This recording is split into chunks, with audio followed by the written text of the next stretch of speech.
Di sini aku akan membahas tentang salah satu buku karya Paul Schrock ya, yang berjudul Lateral Thinking for Everyday. Buku ini aku kagum bahwa di salah satu topik ini mencantumkan kalau ide dari suatu kafe ya, di suatu wilayah atau suatu kota itu memiliki ciri khasnya masing-masing. Memang kenapa kok kafe itu membutuhkan ciri khas masing-masing atau keunikan mungkin di bidang harga atau jenis-jenis makanannya dan lain sebagainya. Itu terbentuk karena ada trust dari pelanggan.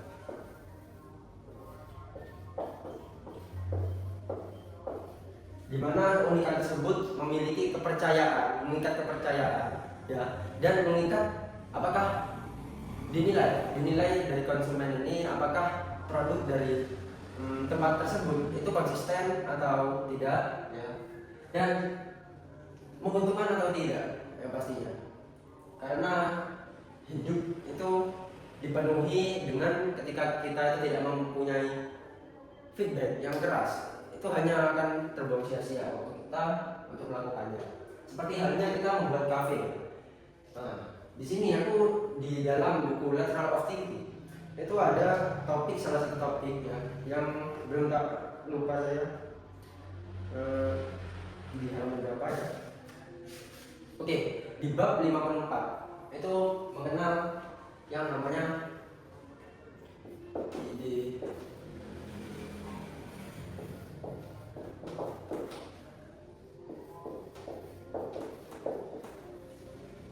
Bang, kenapa kok topiknya hanya ini, ide unik kafe? Iya, karena kafe itu memiliki seperti properti yang memiliki peluang profit itu besar. Karena apa? Ketika kita untuk mensuplai kopi, misalkan kita menyetok kopi kapal api itu hanya sekitar 1.500 perak sampai 1.000 modal kita ya. Itu belum sama air panas, belum sama karyawan. Anggap saja kita total 1.500 yang untuk satu minuman, dan kita jual di dalam kafe atau restoran tersebut sebesar 7.500. Margin yang kita dapat atau profit yang kita dapat ini hampir 2000% dari total modal awal kita, itu 7.500.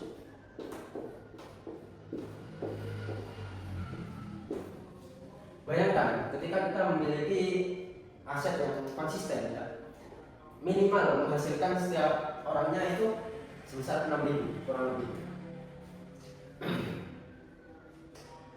Dan lalu apa kekurangan dari aset tersebut ya, karena di balik profit pasti ada kekurangannya, yaitu aset dalam jangka panjang. Ketika kita tidak memiliki saingan itu sangat bagus, cuman bisa dibilang mustahil ya kafe tidak memiliki saingan, banyak kompetitor.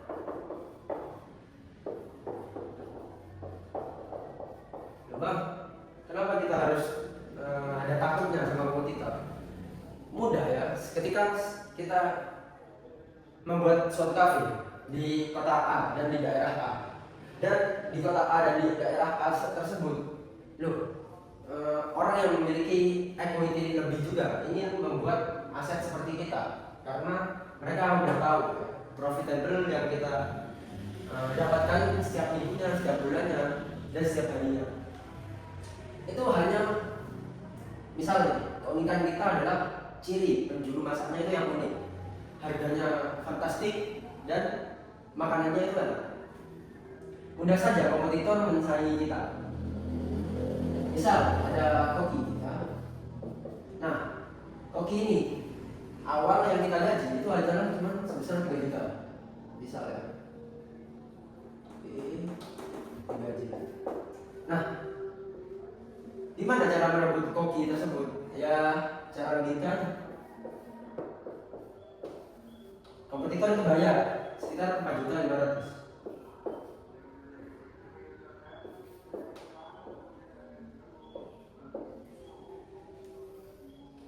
Orang mana yang nggak mau ketika kita itu ditawarkan gaji lebih besar daripada perusahaan yang awalnya kita itu kerja.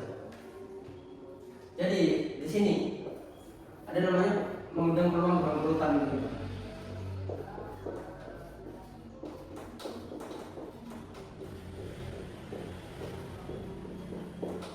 Bang, apakah ada solusi untuk cari koki baru atau solusi agar kompetitor itu kalah atau bagaimana? Itu bisa diawali dengan sistem update.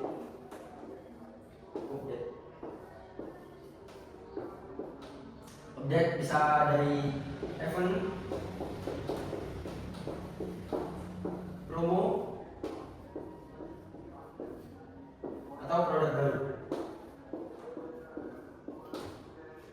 Nah, di sini dari ketiga ini bisa mempertahankan konsumen awal kamu agar tidak terlahap ya, oleh saingan berupa misalkan sudah ditarik untuk koki untuk apa, karena jumlah koki itu banyak. Cuman memang setiap koki itu mempunyai ciri khas masing-masing dan itu equity yang kita itu tidak bisa menentukan untuk pengalaman kita kan. Oke. Di sini aku balik lagi ya, topik awal aku membuat channel ini itu adalah entrepreneur, yaitu ciri khas pengusaha ya, pembisnis. Apa itu entrepreneur ya? Suatu yang tidak terikat ya pekerjaannya. Ketika kita ingin mendapatkan profit itu kita mempunyai suatu ide, di mana ide tersebut itu bisa menghasilkan profit kita, profitable.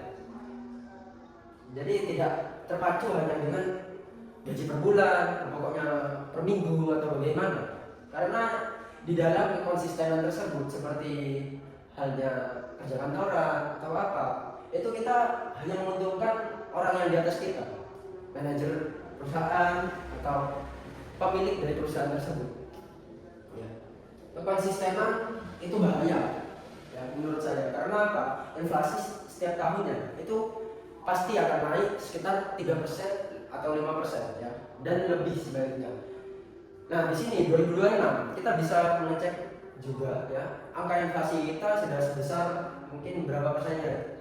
Dari 16.000 jadi mau nyentuh 18 ya. Nah, mau nyentuh 17.000 dolar. Nah, di sini kan tumpang tindih antara kita mempunyai gaji ya yang awalnya 3 bulan per bulan itu 3 jenis ya. Nah, dan ini inflasi tergerus per tahunnya itu berapa? Misalkan per tahunnya 3%.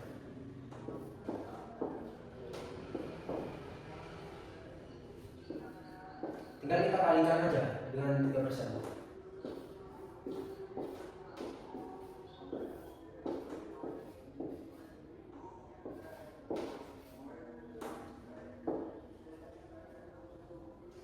Per tahunnya 3 juta, itu bisa berkurang sekitar 90.000 berarti. Nah, kan 90.000 ini, tidak terasa ya, tidak terasa per tahunnya. Namun sangat terasa ya ketika kita membeli barang atau menjual barang.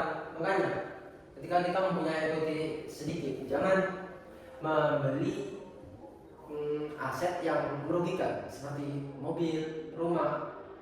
Daripada begitu, kita memilih yang konsisten aja seperti kos-kosan atau apartemen ya paling mewah pilihannya, atau kontrak.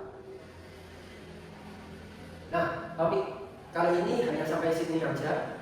Dan jika kalian baru menemukan channel saya, perkenalkan saya Dharma Putra Maureen. Saya di bidang bisnis ekonomi ya, membahas seputar buku-buku tentang ekonomi bisnis, entrepreneur, dan perusahaan ekspor impor. Nah, makanya kalian harus subscribe channel saya untuk tidak ketinggalan pembahasan buku lainnya. Oke, see you next time.